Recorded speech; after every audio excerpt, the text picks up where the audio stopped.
Иргэн та Уйлям дээдлэн их хорон өөрийн ирээдүйн төлөө сонгуульд идэвхтэй оролцоорой. 2012 оны 6 дугаар сарын 28-нд сонгогчдод санал өгөхдөө санал авах байранд иргэний өмнөхтэйгээ хүрэлцэн ирж, сонгогчдын нэрийн жагсаалтанд бүртгэлтэй хэсгээ хурууны хийгээр шалгуулж, баталгаажуулсны дараа саналын хуудасаа авна. Сонгогчдоо саналын хуудсанд бичсэн зааварчилгааг уншиж, тэдгээр заасны дагуу саналаа тэмдэглээрэй.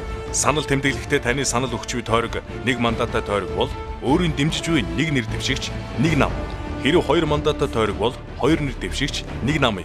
Харин 3 мандаттай тойрогт 3 нэр дэвшигч 1 намын эвслийн нэрийн өмнөх дугуй дүрсийг саналын хуудсанд бичигдсэн зааврын дагуу зориултын үзгээр дүүргэн будаж тэмдэглэнэ. Харин та нийслэлийн иргэн бол саналын хуудасны ард талд нийслэлийн иргэдийн төлөөлөгчид нэр дэвшигчдийн санал өгөх талбар байгаа. Та өөрийн дэмжиж буй 1 нэр дэвшигч 1 намын өмнөх дугуй дүрсийг саналын хуудсанд бичигдсэн зааврын дагуу зориултын үзгээр дүүргэн будаж тэмдэглээрэй. Сонгогчдоо санал тоолох төхөөрөмжийн дэлгэцэнд саналын хуудас уншихад бэлэн гэсэн мэдээлэл гарчсны дараа саналын хуудасаа хийгээрэй.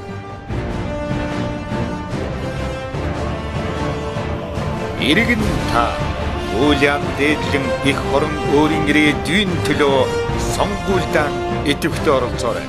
Монгол улсын сонгуулийн ерөнхий хороо